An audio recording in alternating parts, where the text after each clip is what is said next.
옷 입은 한 여자가 있는데 그 발 아래에는 달이 있고 그 머리에는 12별의 반을 썼더라. 이 여자가 아이를 베어 해산하게 되매 아파서 애를 쓰며 부르짖더라. 하늘에 또 다른 이적이 보이니 보라, 한 큰 붉은 용이 있어 머리가 7이요 뿔이 10이라. 그 여러 머리에 7 안간이 있는데 그 꼬리가 하늘의 별 3분의 1을 끌어다가 땅에 던지더라. 용이 해산하려는 여자 앞에서 그가 해산하면 그 아이를 삼키고자 하더니 여자가 아들을 낳으니 이는 장차 철장으로 만국을 다스릴 남자라. 그 아이를 하나님 앞과 그 보좌 앞으로 올라가려 하더라. 그 여자가 광야로 도망하며 거기서 1260일 동안 그를 양육하기 위하여 하나님께 예비하신 곳이 있더라. 하늘에 전쟁이 있으니 미가엘과 그의 사자들이 용과 더불어 싸울세 용과 그의 사자들도 싸우나 이기지 못하여 다시 하늘에서 그들이 있을 곳을 얻지 못하니라. 큰 영이 내쫓기니 옛된 곧 마귀라고도 하고 사탄이라고도 하며 온 천하를 꿰는 자라. 그가 땅으로 내쫓기니 그의 사자들도 그와 함께 내쫓기니라.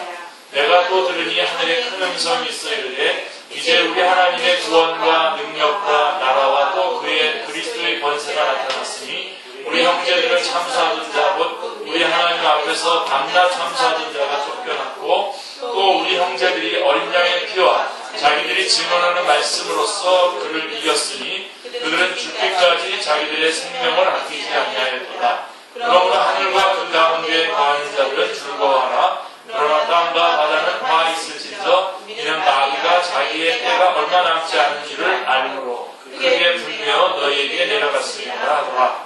용이 자기가 땅으로 내어쫓긴 것을 보고 남자를 낳은 여자를 박해하는 자. 그 여자가 큰 독수리의 날개를 받아 강유랑 자기 곳으로 날아가 거기서 그의 뱀의 낯을 피하여 한 떼와 두 떼와 반 떼를 양육받으며 여자의 뒤에서 뱀이 그 입으로 물을 강같이 토하여 여자를 물에 떠내려가게 하고 하려하되 땅이 여자를 보아 그 입을 벌려 용의 입에서 토한 강물을 삼키니 용이 여자에게 분노하여 돌아가서 그 여자의 남은 자손 곧 하나님의 계명을 지키며 예수의 증거를 가진 자들과 더불어 싸우려고 바다모래에 서 있다. 아멘. 오늘 12장 나름대로 어떻게 보면 요한계시록에서 아주 중요한 장입니다. 요한계시록 12장은 11장의 마지막 화 선언과 16장에서 그 화의 시행 사이에 끼어있는 삽입장입니다. 그래서 11장 마지막 부분에서 마지막 화의 선언이 있고 난 다음에 바로 마지막 화가 진행되지 않고 11장 16절부터 쭉 진행돼서 15장 마지막 8절까지 그 삽입장입니다. 그래서 화의 선언과 화의 시행 사이에 있는 삽입된 부분이다라고 하는 것을 여러분들이 아셔야 됩니다. 그래서 요한계시록은 좀 정리를 해드린다면 1장에서 주님은 오른손에 7뼈를 잡으시고 7 금초대 사이에 다니시는 분으로 나타나셨죠. 그리고 2장 3장에서는 7번이나 이기는 자는 하고 교회들을 격려하시는 분으로 나타나시고 그 다음에 이제 21장에 가서는 7절에서 이기는 자가 받는 상속을 말씀해주는 그런 구도로 되어 있습니다. 그러면 자연스럽게 그러면 누구와 싸워서 어떻게 이길 것인가에 대한 문제가 대두가 될 텐데 그것이 바로 4장부터 20장까지의 내용인 것입니다. 그래서 요한계시록은 아주 이기는 자에게 보상을 주시는 내용으로 그래서 4장부터 20장은 그러면 어떻게 누구와 싸워서 어떻게 이겨야 될 것인가에 대한 말씀이고 바로 오늘 12장은 바로 그 부분 중에 한 부분입니다. 그래서 이제 이 12장에 와서야 비로소 대적의 실체가 나타납니다. 그 싸움의 대상이 실체가 분명하게 나타납니다. 물론 그 전에도 7교회에 보내는 편지를 통해서도 사탄은 이미 언급되고 있죠. 그래서 2장 9절이라든가 2장 13절, 2장 24절, 그 다음 3장 9절에 이미 사탄이 언급되어 있기도 하고요. 두 증인을 해하기 위해서 무적갱으로부터 올라오는 짐승으로도 이미 등장을 했습니다. 11장 7절에 보면 이미 등장을 했지만, 그러나 본격적으로 그 정체를 밝히는 것은 바로 이 12장에서 처음 나옵니다. 옛뱀 곧 마귀라고도 하고 사탄이라고도 하면서 구절을, 그 다음에 12장 3절에 가서는 붉은 용으로 나타납니다. 그리고 13장으로 넘어가면 13장은 이제 바다에서 나오는 짐승과 땅에서 올라오는 짐승에 관한 이야기가 13장 전체를 얘기해주고 있는 건데요. 자, 13장에서는 사탄의 삼두체제라고 일컫는 바다에서 올라온 짐승, 적그리스도입니다. 그리고 땅에서 올라오는 짐승, 거짓 선지자가 출현함으로써 그 전모를 드러내게 되는 것이죠. 그래서 사탄이 있고 적그리스도가 있고 그 다음에 거짓 선지자가 있어서 이들이 사탄의 삼두체제입니다. 그래서 이 적그리스도는 막 우리를 향해서 막 공격을 하고 박해를 하고 막 그 피를 흘리게 하고 막 그렇게 하는 역할을 한다면, 이 거짓 선지자들은 우리 안에 슬그머니 들어와서 우리를 거짓으로 꼬여내는 그런 역할을 하는 것이죠. 그거는 이제 13장에서 또 나올 얘기고요. 자, 여기서 분명히 인식해야 할 점은 붉은 용, 사탄이 예수 그리스도와 싸움을 벌인다는 사실입니다. 이 사실도 여러분 어마어마하게 중요합니다. 우리 이 전쟁이 지금 대표자 간의 싸움이다 라고 하는 것을 절대로 놓치지 말아야 됩니다. 그 대표자 간의 싸움의 현장에 우리가 있다는 겁니다. 자, 그리고 난 다음에 13장에 가보면 교회가 바다 짐승, 땅의 짐승과 싸움을 한다는 것이죠. 우리의 대표이신 예수 그리스도께서 싸워서 이미 사탄에게 승리했고, 그런데 13장에 가보면 그 양상이 어떻게 드러나냐면 교회가, 우리죠. 교회가 바다 짐승, 땅의 짐승과 적그리스도와 거짓 선지자와 싸움을 한다는 점입니다. 교회는 대표자 간의 싸움에서 이미 승리해 놓으신 싸움을 싸우고 있는 것입니다. 할렐루야. 이 사실을 여러분들이 끝까지 간직하셔야 됩니다. 간직하시고 적용하시고 여러분 안에서 누리셔야 됩니다. 싸움에 나갈 전사들이 이미 승리해 놓으신 싸움을 싸우러 나가고 있다는 사실을 인식한다라고 하는 것은 사활을 좌우할 정도로 중요한 말씀인 것입니다. 자, 그래서 여러분, 우리들이 이 땅에서 지금 영적 전쟁의 현장에서 지금 싸우고 있는데 바로 이러한 양상을 가지고 있다라고 하는 것을 먼저 아셔야 됩니다. 자, 성도들의 싸움이 예수 그리스도께서 이미 승리해 놓으신 싸움을 싸우고 있다라고 하는 것, 싸우고 있는 것이라는 점을 확신시켜주기 위해서 요한계시록 12장은 주님의 탄생으로부터 시작을 합니다.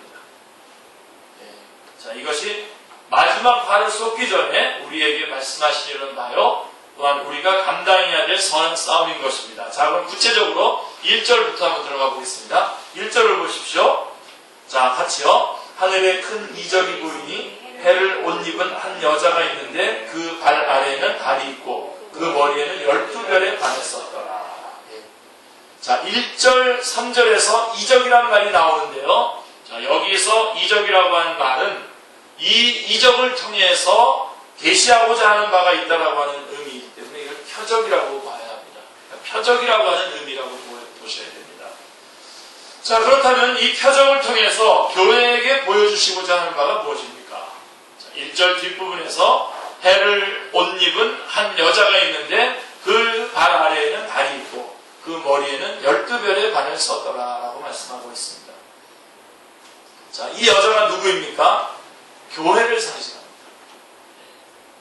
놓치지 마십시오. 이 여자는 교회입니다. 요한계시록에서. 그리고 이 여자는 여러분들이 잘 알다시피 창세기 3장 15절에 나오는 원복음에 나오는 그 여자를 여러분들이 기억하시면 됩니다. 자, 그래서 로마서 1장 3절은 그의 아들에 관하여 말하면 육신으로는 다윗의 혈통으로 나셨고 라고 말씀하고 있습니다. 성결의 영으로는 부활하신 것으로 드러났다고 말씀하고 있고요. 자, 그런데 이것은 사사로운 다윗 가문이 아니죠. 사사로운 다윗 가문을 일컫는 말이 아니라 메시아 언약을 간직하고 있는 교회를 통해서 예수 그리스도께서 태어났음을 의미합니다. 또한 이 여자라고 하는 말은 넓은 문맥으로 볼 때 여자의 후손은 내 머리를 상하게 할 것이요 라고 하신 원복음에 이미 잘 나타나 있습니다. 자, 그래서 1절에 해를 옷 입은 한 여자가 있는데 라고 했을 때 정말 해를 clothed with the sun 이렇게 되어 있습니다. woman clothed, 그러니까 옷을 입은 겁니다. 옷을 입은, 해라고 하는 옷을 입은 여자가 있는데 그 발 아래는 달이 있고 그 머리에는 12별의 발을 썼더라 라는 묘사는 한마디로 교회의 영광스러운 모습을 말씀해주는 묘사인 것입니다. 교회란 여러분, 우리 교회 한 사람 한 사람의 교회고 우리의 지금 이 모임이 교회입니다. 이 장소는 이제 예배당이고요. 예배당이기도 하고 뭐 교육관이라고 하는데 우리 교회라는 것은 우리 한 사람 한 사람의 교회고 우리 사람들의 모임이 교회인데요. 우리 이거 냅시다. 내가 집사님하고 얼굴이 마주 앉은 거예요. 답답하잖아요. 지금 괜찮아요. 수요일날은 이 앞에 앉았으면 괜히 멀어지는 것 같아요. 안 보이면. 자, 멀어지면 안 될 우리들의 사이 아닙니까? 자, 그래서 교회는 하나님의 영광의 해를 입고 있으며 햇빛을 반사하여 어두운 세상을 비치는 달과 같은 존재입니다. 특히 12별의 반이라고 하는 묘사는 야곱의 12아들을 별로 상징한 요셉의 꿈을 연상하게 하는데 이는 교회의 구성원들인 성도 개개인들의 영광스러움과 소중함을 말씀해주고 있습니다. 자, 2절에 이 여자가 아이를 베어 해산하게 됨에 아파서 애를 쓰며 부르짖더라고 하는 말씀은 언약의 사자이신 예수 그리스도께서 겪으신 태어나기까지의 산고를 나타내주고 있는 것입니다. 사탄은 이미 창세기 3장 15절에서 자신이 여자의 후손에 의해서 정복당하게 될 것을 선고받아서 알고 있었습니다. 그렇죠? 기억나시죠? 한마디로 구약의 역사란 이 사탄이 메시아의 탄생을 저지하기 위해서 대적해온 역사라고 볼 수 있는 것입니다. 5절에서 여자가 아들을 낳으니 이는 장차 철장으로 만국을 다스릴 남자라고 말씀함으로써 이 아이가 메시아 그리스도임을 분명하게 나타내고 있습니다. 그래서 이 여자, 교회가 나타낼 그 여자가 바로 그 아이가 바로 예수 그리스도라고 하는 사실입니다. 자, 3절을 보면 하늘에 또 다른 이적이 보이니 보라 큰 붉은 용이 있어 머리가 7이요 뿔이 10이라 하고 말씀하고 있습니다. 자, 한 절 한 절 잘 점이셔야 됩니다. 여자와 용은 상반된 모습이죠. 지금 아름다운 모습의 여자와 흉악한 모습의 용, 그 다음에 연약한 여자와 무서운 붉은 용으로 이렇게 대조가 됩니다. 자, 이 용의 정체는 9절에 나오죠. 9절에서 큰 용이 내쫓기니 같이요. 큰 용이 내쫓기니 내뺀 것 마귀라고도 하고 사탄이라고도 하며 온 천하를 꿰는 자라고 설명해주고 있는 대로 사탄을 상징하는 것입니다. 사탄을 말하는 것입니다. 머리가 7이요 뿔이 10이라고 말씀하고 있습니다. 3절에. 자, 13장 1절에 등장하는 바다에서 나오는 짐승도 어떻게 되겠죠? 뿔이 10이요 머리가 7이라고 같은 모습으로 묘사하고 있습니다. 머리는 지혜를 나타내는 것이고요. 그 다음에 뿔은 번세를 나타내는 것입니다. 그래서 7머리에서 나오는 간악한 꾀와 10풀로 휘두르게 될 권세가 어떠할 것인가를 교회가 깨닫기를 원하셔서 이렇게 지금 묘사해주고 있는 것입니다. 그러니까 이 교회와 대적하고 있는 이 사단의 그 세기가 어떤 정도의 세기냐, 10풀로 간악한 꾀, 7머리에서 나오는 간악한 꾀와 10풀로 휘두르게 될 권세를 가진 자인 것입니다. 그러니까 여러분, 우리가 하나님을 의지하지 않고 절대로 이길 수 없는 자입니다. 4절 앞부분에서는 그 꼬리가 하늘의 별 3분의 1을 끌어다가 땅에 던지더라라고 말씀하고 있습니다. 붉은 용, 즉 사탄이 어떤 존재인지 우리가 아셔야 되고요. 특별히 이사야서에 잘 나와 있죠. 사탄의 이사야서 14장. 여러분, 사탄에 대해서 사람들이 물어보면 여러분들이 이사야서 14장을 꼭 기억하셨다가 말씀해 주셔야 됩니다. 13절, 14절의 말씀에 잘 묘사되어 있는데요. 같이 읽겠습니다. 내가 내 마음에 이르기를 내가 하늘에 올라 하나님의 묵별 위에 내 자리를 높이리라. 내가 북극 지폐의 산 위에 앉으리라. 가장 높은 구름에 올라가 지극히 높은 이와 같아지리라 하느니라. 바로 이 여기에 나와 있는 이름은 계명성이죠. 루시퍼라고 하는 말인데 이거에 대한 아주 분명한 그 진술이죠. 사탄은 하나님으로 더불어 겨루어서 보좌를 찬탈하고 하나님의 백성들을 자기 종으로 삼아서 군림하려고 하는 무서운 존재인 것입니다. 특별히 우리 아까 읽었던 4절에 보면 별 3분의 1을 끌어다가 땅에 던지더라라고 하는 묘사는 이와 같은 사탄의 음모와 세력을 말씀해주고 있는 것입니다. 4절 뒷부분에 보면 이러한 용이 해산하려는 여자 앞에서 그가 해산하면 그 아이를 삼키고자 하더니 라고 말씀합니다. 왜 삼키려고 하는 것입니까? 이 아이가 자신을 정복할 자로 보냄을 받은 것을 알고 있기 때문입니다. 기억나시죠? 연결이 되시죠? 창세기 3장 15절에 원복음과 연결이 되시는 것이죠. 그러니까 계속해서 그것을 방해해 왔고 이제 이 모습 속에서 결국은 이 아이가 태어나게 되면 삼켜버리려고 하는, 왜 그러냐? 자신을 정복할 자로 보냄을 받은 자인 줄 알고 있기 때문에 그런 것입니다. 그렇다면 이 장면이 하늘에서 벌어지고 있는 일입니까? 아니면 땅에서 펼쳐지고 있는 광경입니까? 이것도 굉장히 중요해요, 여러분. 자, 여자가 아들을 낳으리니 하는 것을 보면 이건 지상에서 되어지는 일이죠. 그죠? 근데 1절에 보면 하늘에 큰 이적이 보이니, 그 다음에 3절에 하늘에 또 다른 이적이 보이니 라고 하는 것을 보면 이건 또 천상에서 되어지는 것 같이 보입니다. 여러분들의 지혜가 여기 있죠. 그렇구나. 이거는 이 영적 전쟁, 영적 싸움이란 지상과 천상에서 동시적으로 일어나는 우주적인 전쟁이구나 라고 하는 것을 기억해야 되겠죠. 그러니까 우리가 지금 한 사람을 전도하려고 어떤 여러분들이 아파트나 친구의 문을 두들기고 있을 때에 우리는 이 땅에서 복음을 전하는 싸움을 하고 있는 것이고 이와 함께 천상에서도 사탄과의 대결이 벌어지고 있는 것이라는 사실을 기억하시길 바랍니다. 자, 그러면 이제 5절, 6절 말씀을 아주 특별히 한번 좀 살펴보기로 원하는데요. 5절, 6절에 보면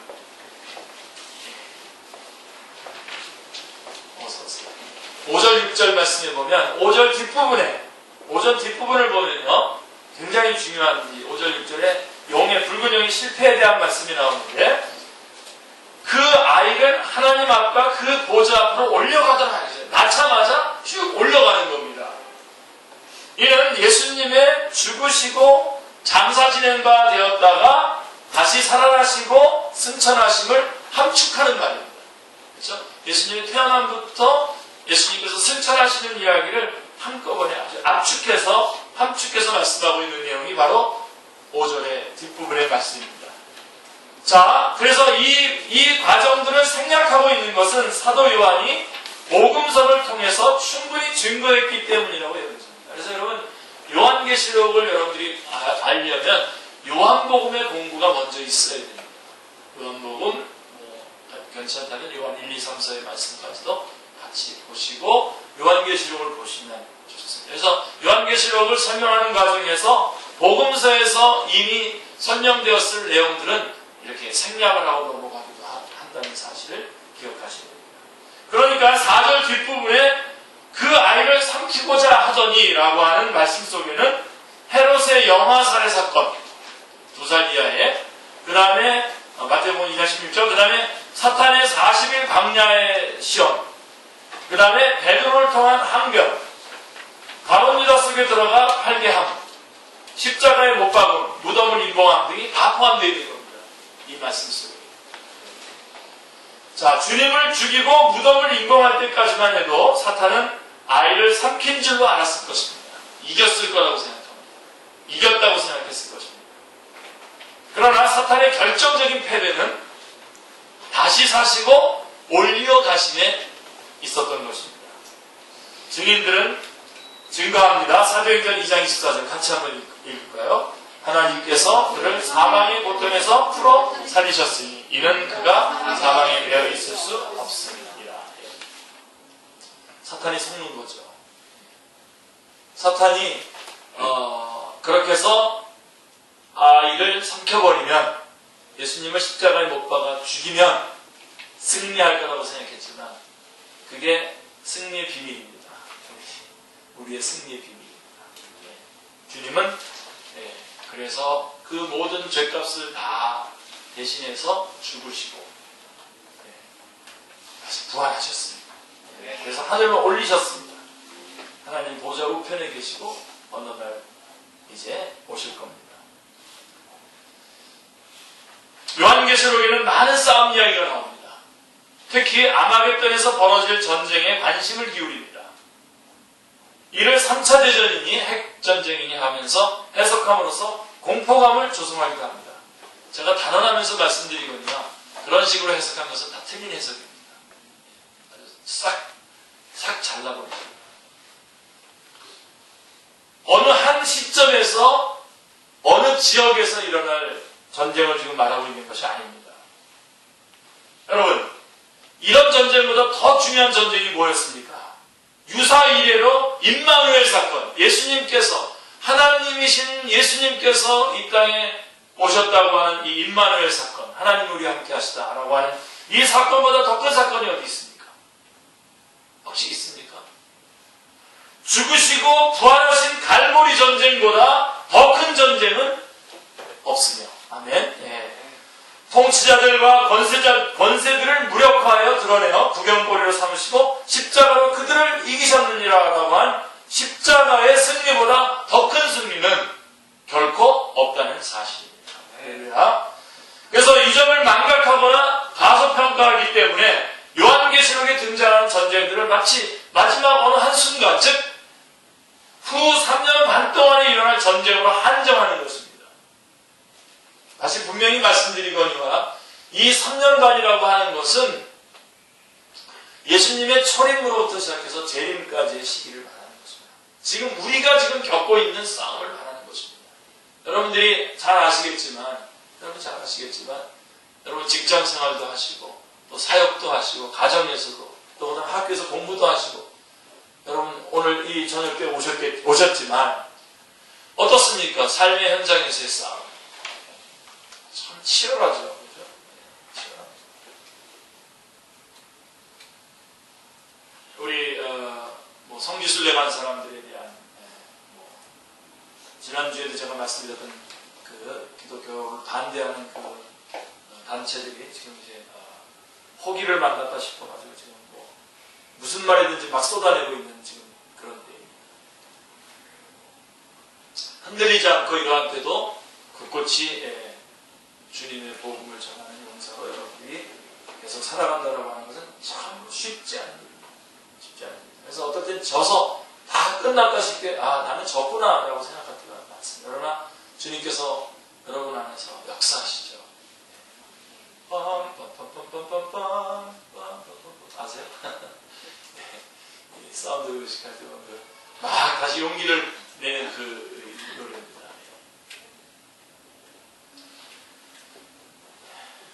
여러분, 아까도 조금 전에 말씀드렸지만 이미 대표자원에서 싸워서 승리한 싸움입니다. 이 싸움. 이미 우리 주님께서 사탄의 대관통을 이미 박살내고 승리한 싸움입니다. 그리고 지금 우리가 그 남은 싸움을 싸우고 있는 것입니다. 절대로 두려워하지 말고 뒤로 물러서지 마시고 복음 들고 나가셔야 됩니다. 에베소서 4장 8절 10절 말씀을 보십시오. 같이 읽겠습니다.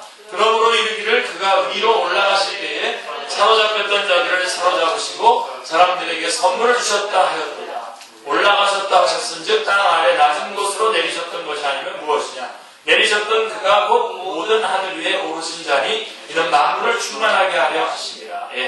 자, 6절 말씀에 보시면 이제 그 여자가 광야로 도망하며 거기서 1260일 동안 그를 양육하기 위하여 하나님께서 예비하신 곳이 있더라라고 말합니다. 요한계시록 지금 우리는 6절 말씀을 이야기를 지금 하고 있습니다. 12장 6절 말씀을 지금 보고 있는 것입니다. 자, 이 지점에서 광야라고 하는 말을 도입함으로써 이것이 영적인 출애굽임을 암시해주고 있는 것입니다. 그래서 다시 말씀드리지만 여러분 이 요한계시록을 공부할 때는 이미 앞에 있는 모든 성경 말씀들에 대해서 여러분이 쭉 알고 계셔야 되는 거죠. 자, 15장 3절에서는 이기고 벗어난 자들이 유리바닷가에 서서 하나님의 검은고를 가지고 하나님의 종 모세의 노래, 어린 양의 노래를 부르는 것을 보게 될 것입니다. 자, 그렇다면 광야로 도망한 여자, 교회를 하나님께서 양육하실 1260일 동안이란 어떤 기간을 말하는 것입니까? 1260일. 3년 반을 말하는 것이고 42달을 말하는 것인데요. 자, 11장부터 13장에는 3년 반을 가리키는 말이 5번 나오죠. 12장 2절, 3절, 12장 6절, 11장 2절, 3절, 12장 6절, 14절, 그 다음에 13장 5절 이렇게 5번이나 나오는데요. 자, 그 용례는 제가 지난번에도 한번 말씀드렸지만 다시 한번 살펴드린다면 거룩한 성을 짓밟는 기간이 11장 2절에 3년 반입니다. 복음 증거하는 기간도 11장 3절에 3년 반입니다. 교회가 양육을 받는 기간도 3년 반입니다. 42달입니다. 그리고 적그리스도가 교회를 박해하는 기간도 한때와 두때와 반때, 그래서 3년 반입니다. 그렇게 표현되고 있습니다. 자, 이것을 종합적으로 고려한다면 이 기간이란 아까도 제가 이미 말씀드렸듯이 초림으로부터 재림까지의 상징적인 기간이라고 하는 결론에 도달하게 되는 것입니다. 정말 여러분에게 정말 통곡하는 마음으로 간절히 말씀드립니다. 이 기간은 초림으로부터 재림 사이의 기간입니다. 다른 기간이 아니에요. 절대로 놓치지 마시기 바랍니다. 그래서 어떤 특정한 한 기간을 말하는 것이 아니라는 것을 꼭 아셔야 됩니다. 많은 이단들과 또 그 다음에 이 복음을 혼잡게 하는 많은 요한계시록을 강의한다고 하면서 이것을 어떤 특정 기간에 특정한 일로 자꾸만 규명하면서 하나님의 말씀을 왜곡시키는 것을 보게 됩니다. 조심하셔야 됩니다. 그래서 이 3년 반이라고 하는 이 반이라는 상징적인 묘사를 할 때에 다니엘서의 환상, 다니엘 9장 27절에 일의 절반을 반영했을 수도 있습니다. 그러니까 이 구약성경에 나와 있던 3년 반의 이야기들을 가지고 지금 이것을 설명하고 있는 것이죠. 그러나 만일 이것을 한번 살펴보세요. 종말에 있을 어떤 3년 반의 환란 기간으로 본다면, 특정 기간의 3년 반으로 본다면 주님의 승천을 뜻하는 하나님 앞으로 올라가더라라고 하는 5절 말씀과 교회가 1260일 동안 양육을 받는다라고 하는 6절 사이에는 현재 시점으로만 봐도 몇 년입니까? 2000년이라고 하는 간격이 벌써 존재하는 것이 되고 말입니다. 여러분 이것이 가능한 해석이겠습니까? 구약의 환상과 상징으로 계시가 밝히 드러난 신약을 해석하려고 한다면 이것은 실체를 그림자로 바꾸는 격이 되고 마는 것입니다. 그것은 아니죠. 그럼 지금도 제가 몇몇 교회 알고 있는 교회들 보면 다시 구약에 있는 절기로 돌아가자 그래가지고 구약에 있는 6월절 지키자고 그런 애들도 있는데요. 참 위험천만합니다. 다른 사람들이 또 거기 모이거든요. 그리고 또 학교까지 있어가지고 사람들이 거기 가거든요. 그 교회가 장소를 빌려서 제가 그 장소에서 강의를 했습니다만은 바람직하십니다. 이미 신약에서 예수 그리스도로 말미암아 완성이 되고 그 예언이 성취가 됐는데 다시 그쪽으로 가서 끌고 와가지고 오늘날의 말씀을 해석을 한다고 하면 완전히 뒤바뀐 해석이죠.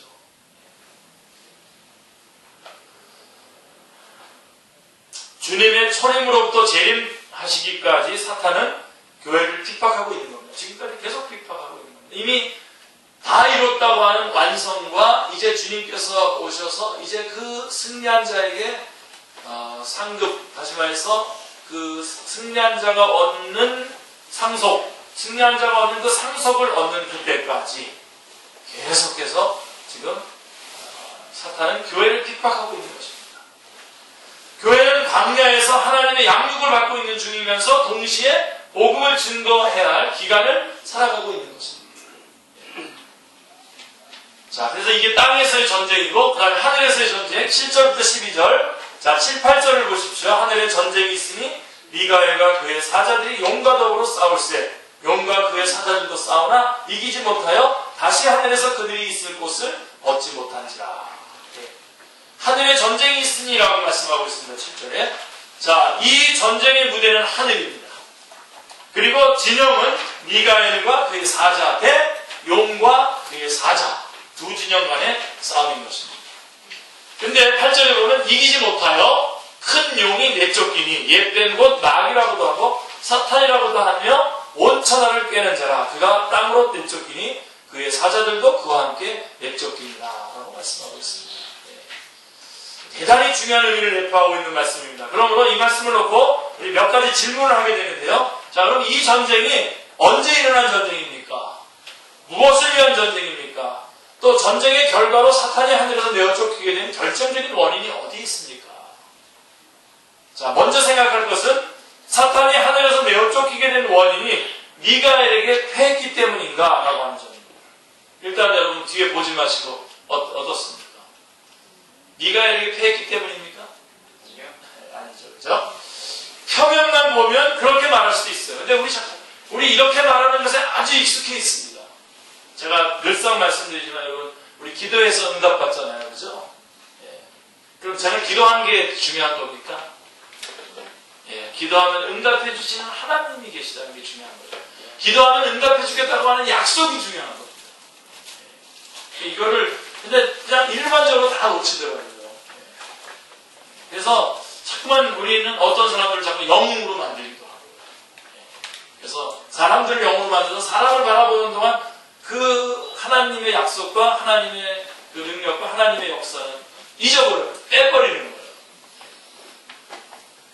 그러니까 자기도 모르는 사이에 빠지게 만드는 거죠.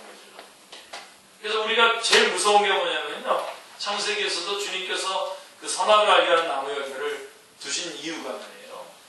하나님이 주신 복에 함몰돼서 복을 주신 하나님을 잊어버리지 않게 하시려고 하는 게 중요한 거거든요. 여러분 우리는 받은 복 때문에 주님께서 주신 그 복들에 함몰돼서 복을 주신 분을 놓칠 수 있는 가능성이 아주 많은데 그래서 11조도 하게 하시는 거고 그래서 주일날도 지키게 하시는 거고 이런 것들을 지킴으로써 그것을 확인하도록 하시는 거고 놓치지 마셔야 돼요. 지금도 우리가 전쟁에서 미가엘이 싸웠죠. 근데 여러분 이 전쟁은 누가 이긴 거예요? 하나님께서 이기신 것이고요. 우리의 대표이신 예수 그리스도께서 이기신 싸움인 것이죠. 그래서 사탄이 하는 그래서 표면만 보면 그렇게 말할 수도 있는데 그러나 만일 그렇게 말한다면 복음을 부정하게 되는 거죠. 복음은 어디로 가는 겁니까? 그죠?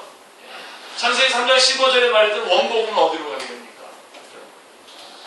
자, 왜냐하면 10절에서 우리의 형제들을 참소하던 자 곧 우리 하나님 앞에서 밤낮 참소하던 자가 쫓겨났고 라고 말씀하고 있기 때문입니다. 하나님 앞에서 참소했다는 말이 무슨 뜻입니까? 예. 계속해서 사탄이 하나님께 고발했다는 말입니다. 예. 율법을 가지고 사탄이 계속해서 고발합니다. 예. 하나님, 죄값은 사망이라고 선언하지 않으셨습니까? 법대로 하십시오라고 끊임없이 고발했던 것입니다. 그러므로 성경은 죄의 권능은 율법이라 고린도서 15장 56절에 말씀하고 있죠. 이 장면을 스가랴서 3장에서도 볼 수 있는데 아주 중요한 장면입니다. 1절에 보시면 대제사장 여호수아는 여호와의 천사 앞에 섰고 사탄은 그의 오른쪽에 서서 그를 대적하는 것을 여호와께서 내게 보이십니다. 어찌해서 사탄이 대제사장 여호수아를 대적하고 있습니까? 예, 여호수아가 더러운 옷을 입고 있었기 때문입니다. 여기서 더러운 옷이란 대제사장 여호수아의 행위를 나타내는 말인데 대제사장 여호수아라고 할지라도 자신의 의로운 하나님 앞에 자신의 의로는 하나님 앞에 의롭다함을 얻을 수가 없었기 때문에 사탄에게 고발을 당하고 있는 것입니다. 그렇다면 하나님 앞에서 밤낮 참소하던 자가 쫓겨났다라고 하는 말은 참소할 법적 근거를 어떻게 했다는 겁니까? 상실했다는 것을 의미하는 것입니다. 어떻게 해서 상실됐습니까? 예수 그리스도께서 그들의 죄값을 대신 지불하셨기 때문입니다. 더 이상 참소할 근거가 없어진 겁니다. 그러므로 앞에서 인용한 스가랴서에서도 내 죄악을 제거하여 버렸으니 내게 아름다운 옷을 입히리라 라고 말씀하시는 것입니다. 연결이 되시죠? 그림들이 이렇게 착착착 맞아떨어지시죠? 그래서 사탄은 온데간데 없이 사라지고, 요한계시록의 표현대로 하면 내쫓기고, 여호와의 사자는 여호수아 곁에 섰더라 라고 말씀하고 있는 것입니다. 어떻게 해서 여호수아의 죄가를 제하여버리는 것이 가능하게 되었다고 말씀하고 있습니까? 여호수아의 자력입니까? 네, 아니죠. 하나님의 임의로입니까? 네, 짐승의 피로 되어졌습니까? 아니죠. 내 종 순을 나게 해서 이 땅의 죄악을 하루에 제하리라. 스가랴 3장 8절 9절에서 말씀하신 대로 어린 양 되시는 예수 그리스도의 대속으로 말미암아서 뿐입니다. 그렇다면 사탄이 미가엘에게 피했기 때문에 쫓겨났다는 말은 무슨 뜻입니까? 그에 대한 대답은 이 전쟁이 언제 일어난 전쟁인가 하는 물음에서 분명해집니다. 붉은 용이 4절에 여자 앞에서 그가 해산하면 그 아이를 삼키고자 한 전쟁. 다시 말하면 그 아이를 하나님 앞과 그 보좌 앞으로 올려감으로써 5절에서 사탄이 패배하게 된 전쟁과 하늘의 전쟁이 있으니라고 한 그 전쟁이 별개의 전쟁이 아니라 하늘과 땅에서 동시적으로 벌어진 전쟁이라고 하는 점입니다. 그래서 미가엘과 그 사자들이 용과 더불어 싸울 때에 주님도 그의 제자들과 함께 동일한 싸움을 싸우고 계셨던 것입니다. 다만 사탄의 사자들은 충성을 다하고 있었는데 주님의 제자들은 어떻게 했습니까? 하나님의 뜻을 모르고 가장 충신인 양 주여 그리하지 마옵소서 하고 가나다가 사탄아 내 뒤로 물러가라. 너는 나를 넘어지게 하는 자로다라고 하는 호된 책망을 받았다는 차이가 있을 뿐입니다. 또한 주님께서 너희가 나와 함께 한 시간도 이렇게 깨어있을 수 없더냐, 시험에 들지 않게 깨어 기도하라고 하신 말씀에서 볼 수 있듯이 제자들은 이 싸움에 동참하지 못하고 주님 홀로 고군분투하셨던 것입니다. 그러므로 성경은 시몬아 시몬아 보라 사탄이 너희를 밀가부하려고 요구하였다라고 말씀하고 있고, 천사가 하늘로부터 예수께 나타나 힘을 더하더라라고 말씀하는 것입니다. 그래서 이 전쟁은 예수님께서 힘쓰고 애써 더욱 간절히 기도하시니 땀이 땅에 떨어지는 빗방울같이 되더라 라고 하는 묘사가 말해주듯이 최고 최대의 싸움이었던 것입니다. 이거보다 더 큰 전쟁은 없는 것입니다. 그러므로 영원 불변의 진리는 뭐냐? 사탄이 하늘에서 있을 것을 얻지 못하고 내어 쫓기게 된 것은 단순히 미가엘에게 피했기 때문이 아니라 주님의 죽으심과 다시 살아나심과 승천하심을 통하여 하나님 앞에서 밤낮 참소하던 사탄이 참소할 법적 근거를 상실했기 때문이라고 하는 진리인 것입니다. 아멘. 예. 놀랍죠. 이걸 꽉 붙잡으십니다.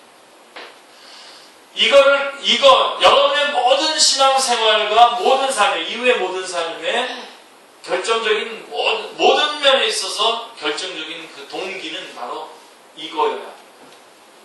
그래서 우리는 착하게 살기도 하고, 선한 양심을 갖고 살기도 하고, 그래서 우리는 주님 앞에 헌신도 하고, 어떨 때는 순교의 자리까지 나갈 수 있는 것이 바로 이것 때문에 가능한 겁니다. 다른 것에서는 그 근거가 없습니다. 자, 그러면 미가엘과 용의 전쟁 광경을 보여주신 의도가 무엇입니까? 우리에게? 우리가 싸우고 있는 이 영적 전쟁이, 이것은 우주적인 전쟁이라고 하는 것입니다. 그것을 일깨워주기 위해서 7절부터 12절에 삽입이, 7절부터 12절은 삽입이 되어 있는 것입니다. 그래서 하늘의 전쟁의 모습을, 땅의 전쟁이 일어나는 것과 더불어서 하늘의 전쟁의 모습을 우리에게 보여줌으로써 이것은 우리가 지금 여기서 한 사람에게 복음을 전하는 것, 그리고 여러분들이 어린 신령들을 앞에다 놓고 말씀을 증거하는 이것이 바로 우리의 어떤 이 땅에서의 한 싸움이, 한 전쟁이 아니라 이게 우주적인 전쟁이라고 하는 것입니다. 주님께서 피와 땀방울이 빗방울 같이 떨어지는 싸움을 하시는 그 싸움이라고 하는 것입니다. 여러분, 소중하게 여기시기 바랍니다. 하루하루를 소중하게 여기시기 바랍니다.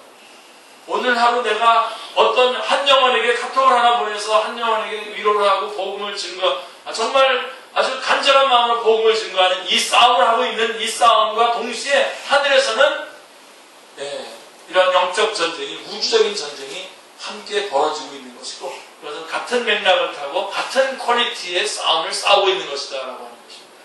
놓치지 마시기 바랍니다.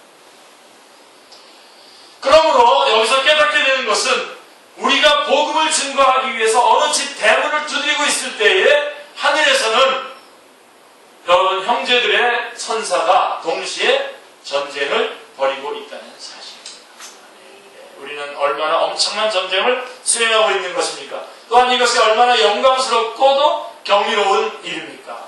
그러므로 올라가더라 라고 하는 말과 땅으로 내쫓기니라고 하는 대조를 놓쳐서는 안 됩니다. 주님이 올라가시고 사탄은 내쫓기는 것입니다. 이것이 구속사에 있어서 최대의 전쟁이었으며 최고의 승리였으니 다음 찬양을 통해서 나타나고 있는 10절 말씀 다 같이요. 내가 또 들으니 하늘에 큰 음성이 있어 이르되 이제 우리 하나님의 구원과 능력과 나라와 또 그의 그리스도의 권세가 나타났으니 우리 형제들을 참수하던 자 곧 우리 하나님 앞에서 밤낮 참수하던 자가 쫓겨났고 라고 말씀하고 있습니다. 구원이 이루어졌다고 말씀합니다. 하나님의 나라가 이루어졌다고 말씀합니다. 이는 주님께서 십자가상에서 다 이루었다라고 하신 요한복음 19장 30절에서 다 이루었다라고 선언하신 말씀과 부합하는 내용입니다. 주님의 승리는 대표자간의 싸움에서 이룩하신 승리임을 명심해야 합니다. 그러므로 이것을 힘입어서 그 사자들 간의 싸움에서도 승리가 가능하여졌다고 말씀합니다. 7절, 8절에서는 미가엘과 그의 사자들이 용을 이기는 것을 말씀했습니다만은 11절에서는요, 또 우리 형제들이 어린 양의 피와 자기들이 증언하는 말씀으로서 그를 이겼습니다고 성도들의 승리를 말씀하고 있습니다. 할렐루야. 그러니까 위에서는 미가엘의 승리, 그 다음에 밑에서는 성도들의 승리가 함께 지금 그림으로, 말씀으로 드러나고 있는 것입니다. 그렇습니다. 문제는 미가엘과 그의 사자들이 이기는 것에 있는 것이 아니라 주님께서 일곱 교회를 향해서 이겨야 한다라고 격려하신 성도들이 이기는 것이 중요한 것입니다. 그래서 오늘 우리들이 바로 이 싸움의 현장에 지금 있는 겁니다. 11절은 2장 3장에 대한 해답이라고 할 만큼 중요한 의미가 있기 때문에 시간이 걸리더라도 자세히 우리가 살펴봐야만 합니다. 자, 영적 전쟁에 있어서 승리의 비결 세 가지. 우리가 한 번은 이것만 가지고 주일날 한번 설교한 적이 있었는데요. 다시 한번 기억하시면서 여기는 좀 이렇게 좀 줄였습니다.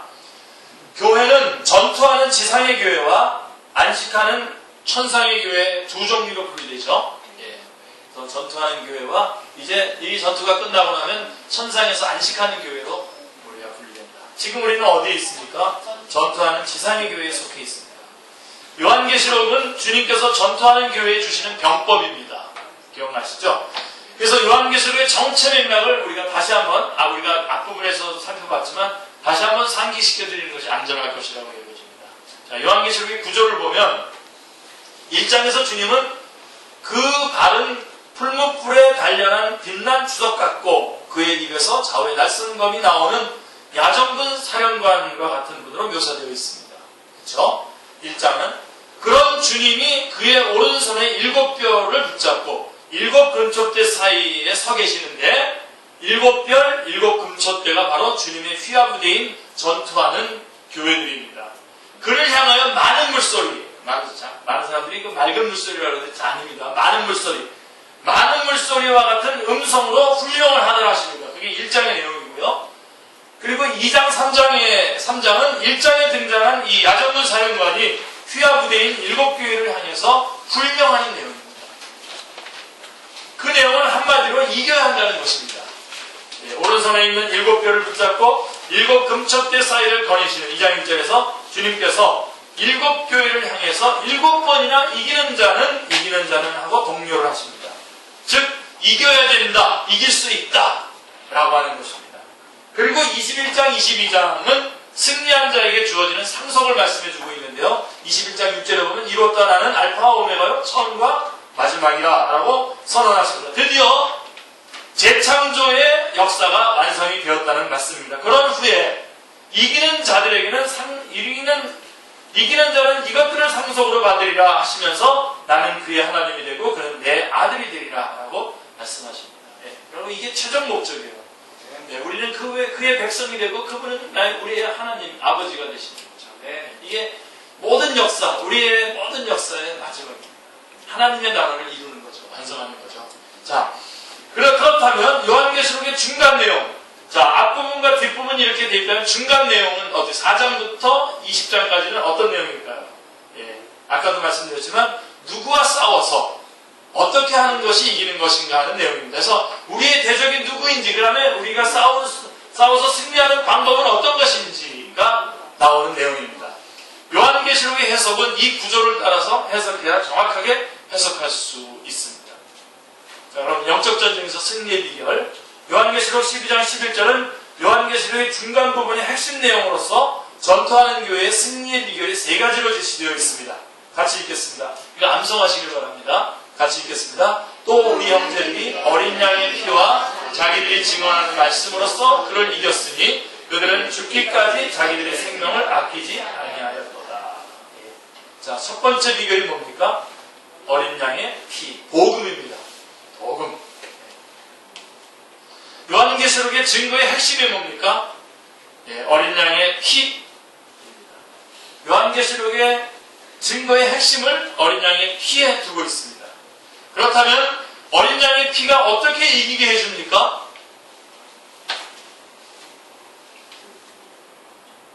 사탄은 우리를 정죄하고 그래서 하나님 앞에 서지 못하게 우리를 자꾸만 축출하고 분리를 합니다. 그죠?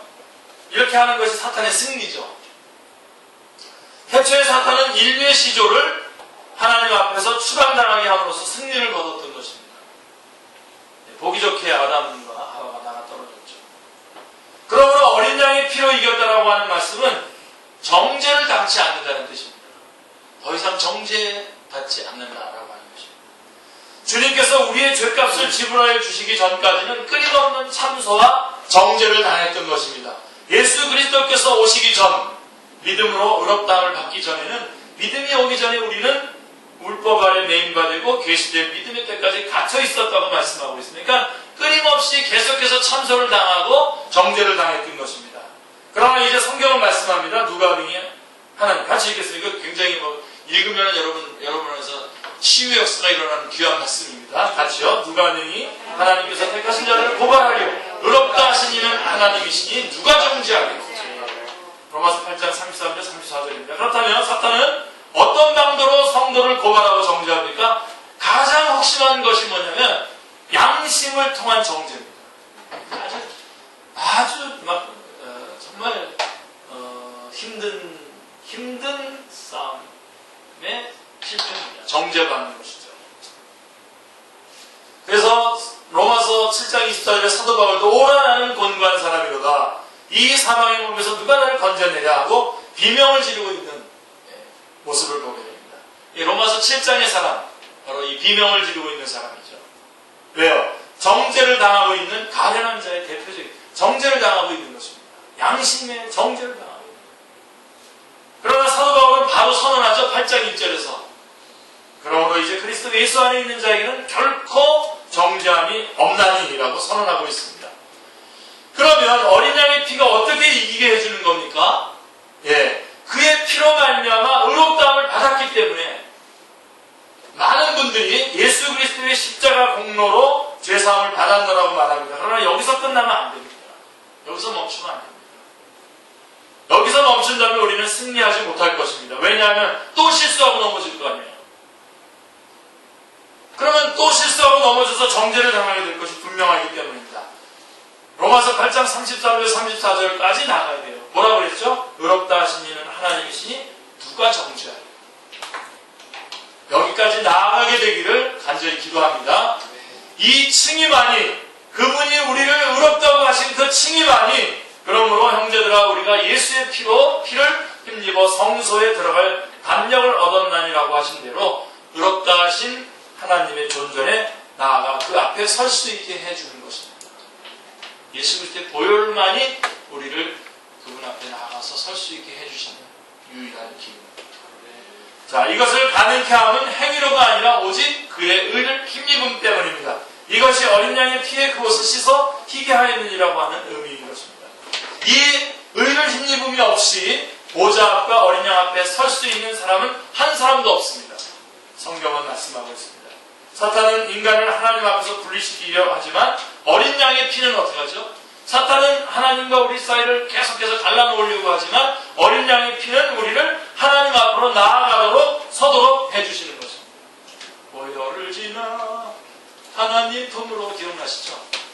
보혈을 지나 아버지 품으로. 예, 보혈을 통해서 우리는 분리되었고 축출되었던 곳에서 주님 앞으로 갈 수 있게 해주시는 것입니다. 사도 바울은 나는 선한 싸움을 싸우고 나의 달려갈 길을 마치고 믿음을 지켰다고 디모데후서 4장 7절에서 선언했습니다. 이 선한 싸움은 믿음으로 이기는 싸움입니다. 어린 양의 피를 믿는 자들을 사탄은 참수하지 못합니다. 정죄하지 못합니다. 결코 못합니다. 어린 양의 피로 사탄의 모든 정죄를 물리치는 승리자가 되시기를 기도합니다. 두 번째 비결이 뭡니까? 예, 자기들이 증언하는 말씀이라고 말씀하겠습니다. 예, 무지무지 아주 정말 그리스도인들이 이 단계까지 오지 못하는 너무나 안타까운 비밀입니다. 이거. 예. 우리의 승리의 비결이 뭐냐? 우리가 전하는 말씀으로는 우리가 증언하는 것, 우리가 전도함으로써 승리한다는 거예요. 할렐루야. 예, 증언하는 말씀이라는 말씀 속에는 두 가지 면이 있는데 소극적으로는 공중 앞에서 예수님을 자신의 주님으로 고백하는 일입니다. 여러분 이거 해야 됩니다. 나는 예수를 믿는 사람입니다. 나는 예수 그리스도가 나의 주님이십니다. 그분께서 나를 위해서 십자가에 달려 돌아가시고 나는 그분을 믿고 예수님을 믿는 사람입니다. 라고 하는 고백을 해야 돼요. 이건 소극적인 겁니다. 그리고 적극적으로는 예수 그리스도를 자랑하며 전파하는 것입니다. 이 예수님을 당신도 믿으시길 바랍니다. 믿지 않으시면 지옥 갑니다. 예수님 믿고 천국 가십시오. 라고 전파하는 것. 이게 승리의 비결이라는 거예요. 할렐루야. 우리의 대적 사탄은 죗값에 팔린 종들을 이끌고 지옥으로 가고 있습니다. 전도란 그들에게 복음을 전해주어서 사망에서 생명으로 옮기는 역사입니다. 그렇다면 저들에게 전해주어야 할 기쁜 소식이란 무엇입니까? 예수 그리스도께서 죗값을 대신 지불해 주셨다라고 하는 십자가 복음입니다. 그런데 전도의 능력은 다른 사람을 구원하는 능력만 있는 것이 아니라 전도하는 자의 신앙을 활성화시켜주는 능력도 있는 것입니다. 바로 이것이 10달란트 있는 자에게 1달란트를 빼앗아 주라고 하신 있는 자에게 더 주시는 은혜인 것입니다. 마태복음 25장입니다. 찾아서 달란트 뒤에 보면은 5달란트 가지고 5달란트 남긴 사람에게 땅에다 파묻었던 그 1달란트조차도 그 사람에게 주는 것 여러분 기억나시죠? 행함이 없는 믿음은 결국 죽은 믿음이 되고 마는 것입니다. 이 증언의 싸움만이 하나님의 나라를 확장시켜 나갈 수 있는 것입니다. 여러분 우리가 직장생활 잘해야 됩니다. 가정생활 잘해야 됩니다. 그러나 여러분 그것은 영적 전쟁의 승리가 아닙니다. 잘해야 됩니다. 물론 그것 때문에 우리는 교두보를 확보할 수 있습니다. 복음을 전할 때에 상대방에게 신뢰성을 줄 수 있습니다. 그러나 우리가 구체적으로는 어떻게 됩니까? 예수님을 믿으라고 복음을 전해요. 근데 복음을 전할 때에 그 복음을 전함으로 말미암아 상대방이 예수님을 믿는 그런 능력도 있지만 그 복음을 전하는 자 안에서 다시 한번 그 생명, 예수 그리스도의 주신 생명이 너무나 소중하다는 것을 깨닫게 될 뿐만 아니라 혹시 저쪽에서 복음을 받아들이지 않을 때에도 나 같은 자는 이미 복음을 받아들이고 구원받았다고 하는 감격 때문에 우리는 다시 한번 삶에서 그리스도인으로서의 삶의 그 생동감을 다시 누리게 됩니다. 굉장히 중요한 말씀입니다. 그리고 우리가 이렇게 복음을 전하고 말씀을 증거해야만 이런 증언하는 싸움만이 하나님의 나라를 확장시켜 나갈 수 있는 것입니다. 특별히 요즘에 저도 좀 그런 것들을 좀 강조합니다만은 직장에 나가서 말씀 전할 때 그런 거 강조합니다만은 직장 생활에 막 휘둘려서 자기가 누군지를 잊어버리는 거예요. 정체성. 그리스도인입니다. 그리고 주님께서는 왜 그 회사에다가 나를 보냈습니까? 먹고 살 돈 없어 돈 벌어먹게 하시려고 하신 게 아니라 그런 이유도 있겠지만 그건 아주 기본적인 거고요. 그건 아주 기초적인 거고요. 거기에다가 두신 이유는 그곳에 있는 영혼들을 나에게 맡겨주신다. 아무리 휘둘려도 정신 바짝 차리고 그러한 기회를 얻어서 말씀을 증거해요. 전략이 없이 아침에 출근하는 사람들 보면 정말 여러분 사탄은 그 직장의 현장에 다 깔아놓고 모든 악한 그런 그 전략들을 다 깔아놓고 들어오기만 하면 믿는 그리스도인들조차도 다 흔들어 놓지 않습니다. 근데 아침에 일어나서 아무 생각 없이 그냥 출근하는 거예요. 지쳐. 전략을 가지고 기도하고, 내가 만약에 지쳤으면 기도부터 하셔야죠. 내가 안 하면 기도부터, 나 기도해달라. 나 지금 지쳤다. 나 지금 지쳐서 이 싸움 직장에 나가는데 너희들이 좀 기도해달라 하면서 기도해달라고 해야죠. 적어도 여러분 500명 이상은 있어야 돼요. 이런 동역자들. 만드세요 지금. 500명이 안 되면 한 분한테 500번 하라고 그러세요. 저는요, 저를 갖다가 잘 대접해주는 사람이 누구냐면요, 맛있는 거 사주는 거 좋죠. 맛있는 거 사주는 거 좋아합니다. 근데 제가 참 좋아하는 건 뭐냐면, 저한테 말씀을 전해달라고 그럴 때 제일 좋아합니다. 그리고 그거보다 한 10배 정도 더 좋아하는 게 뭐냐면, 저한테 기도 제목을 내면서 기도해달라고 합니다. 정말 나의 나다움을 확인시켜주는구나. 참 좋습니다.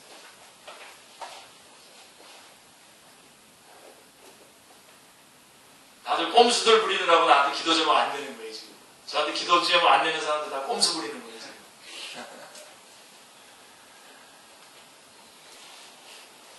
여러분, 이 싸움을 하셔야 됩니다. 요즘에 사회적인 복음 전파를 균형 잡아야 된다. 그런 분위기 때문에 지금 복음 전하는 그 증언 자체가 지금 많은 부분에 있어서 지금 줄어들고 있고, 지금 여러분, 그리스도인들이 지금 한국교회 그리스도인들이 지금 줄어들고 있잖아요. 그러니까 이 증언하는 역사가 줄어드는 거예요, 지금. 줄어드니까 또 줄어들고, 믿는 사람이 더 줄어드니까 또 증언하는 자가 없어지고, 또 줄어들고, 계속 줄어드는 거예요. 그래서 지금 20년간 계속 한국교회 마이너스 성장입니다.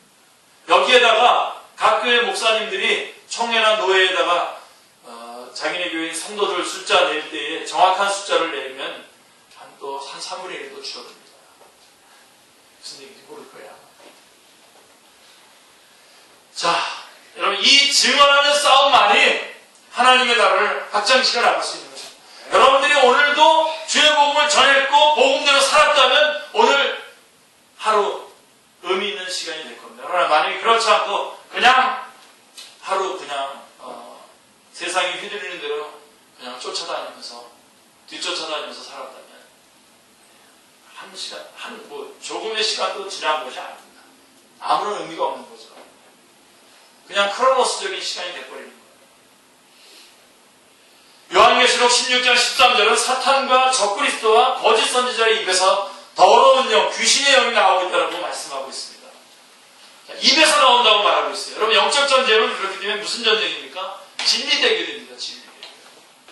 예. 그래서 이 입에서 나온다라고 하는 말은 그 영이 그의 말과 결부되어 있음을 나타내고 있는데요. 진리의 말씀과 함께 성령께서 역사하신 것 같이 비진리와 함께 귀신의 영도 역사하는 겁니다. 그러니까 여러분, 우리는 또박또박하게 주님의 말씀을 전해야 됩니다. 믿음은 들으면서 나오면 들으면 하나님의 말씀으로 말미암는다고 말씀하고 있습니다. 네. 내가 잘 살아야 돼요. 다른 사람들과 같이 복음적으로 살아야 되지만, 그러나 복음적으로 사는 것이 다른 사람들에게 도전을 줄지언정 그것이 그를 생명으로 이끌지 못해요. 입을 벌려서 뭐라고 얘기하죠? 예수님을 전해야 생명의 역사 일어나는 거예요. 네. 그래서 우리가 선교사도 파송하고 우리가 말씀도 이렇게 읽어주고 하는 이유가 바로 그런 거죠. 그러므로 설교자의 입에서 진리령이 나오고 있느냐 없느냐 중요한 것이죠. 사람만 많이 모을 수 있는 그런 얘기 얼마든지 할 수 있죠. 예. 저희 집에 있는 TV에 이렇게 보면요, 기독교 관련된 방송이 5개가 나와요. 이렇게 돌렸다가 어디로 돌리냐면 채널 11 드라마로 다 바꿉니다. 제가. 그 5개를 다 돌려보다가 머물지 못하고 드라마 방송으로, 드라마 쪽으로. 안타깝죠. 왜요? 쓸데없는 얘기들만 하니까요. 또 자기가 차리는 재단 얘기, 한참 얘기. 또 자기가 경험한 얘기, 그렇게 중요해. 그 경험한 얘기. 예수님께서 나를 위해서, 우리를 위해서 십자가에 달려 돌아가신 그 성경의 말씀, 그 사건보다도 그게 더 중요해요. 그 귀중한 시간에 그 얘기를 하느라고. 그리고 그 얘기하는 사람들이 다 쫑긋해요. 근데 이 성경 말씀, 예수님께서 여러분들을 위해서 돌아가셨고 이 소식을 전해야 됩니다 얘기하면 다들 한 얘기 또 한 말씀 또 듣고 싶고 또 듣고 싶고 또 들어도 좋고 또 들어도 좋고 또 전해도 좋고 그런 말씀이 되어야 됩니다. 네. 왜요? 여러분들이 복음을 전했어요. 오늘 하루도 여러분들이 치열하게 복음을 전하고서 오늘 이 말씀을 듣는다고 생각해 보세요. 맞아, 복음 또 전해야 돼. 이렇게 되는데 그렇게 치열하게 안 살으니까 그게 그냥 그게 그렇고 그게 그렇고 한 시간이 다 돼갑니까?